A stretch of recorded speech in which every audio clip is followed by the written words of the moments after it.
The town of Hollow Creek held its secrets close.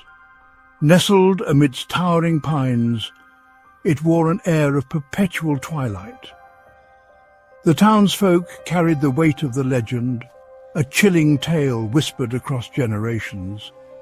They called it the Whistling Shadows. A malevolent entity, they said, haunted the old-growth forest bordering the town. It lured the curious and the foolish to their doom, its presence heralded by an eerie, mournful whistle. Most dismissed it as folklore, a campfire tale to scare children. But some, the ones who lived long enough in Hollow Creek, knew better. They'd seen the fear in the eyes of those who dared venture too far into the woods.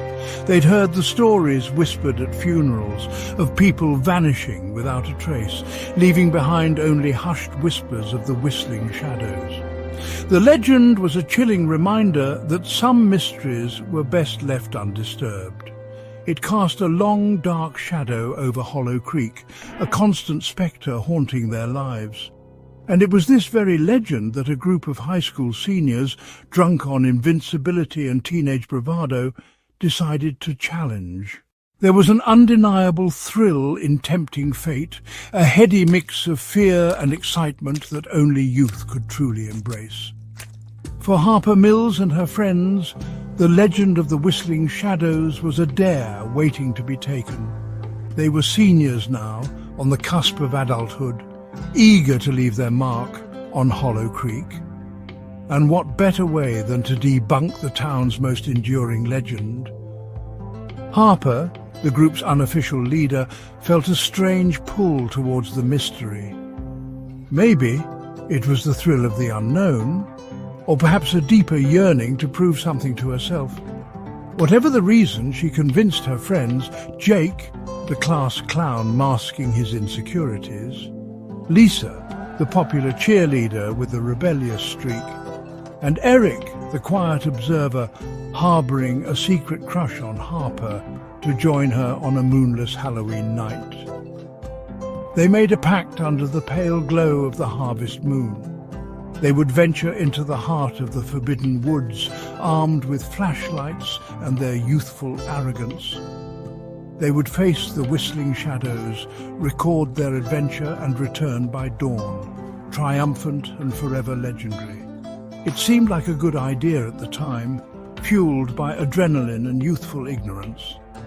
Little did they know, the woods held a darkness far more profound than they could ever imagine.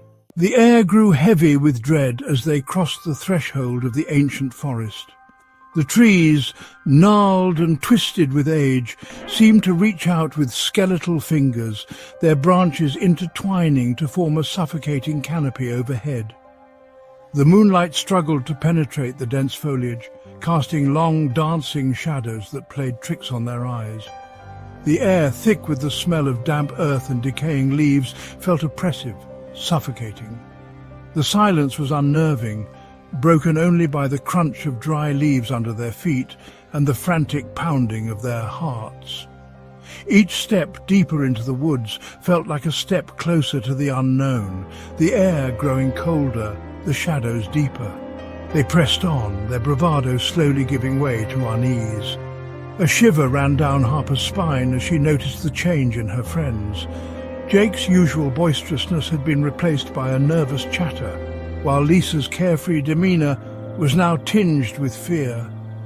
Even Eric, usually the calm one, seemed to be struggling to maintain his composure.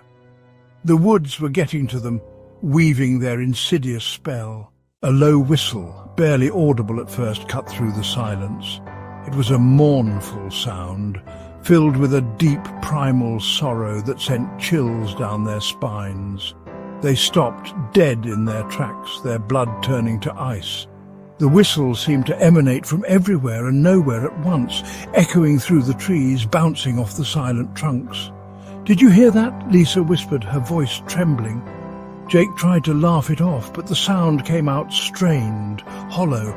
"It's just the wind, Liz. Relax." But deep down they all knew it was something more. The wind didn't whistle like that, with such raw, desolate sadness. As they ventured deeper, The woods seemed to close in around them. The air grew colder, the shadows taking on a life of their own. Their compass, once a reliable guide, spun erratically, its needle dancing wildly. They were lost, hopelessly turned around in the heart of the whistling shadows' domain.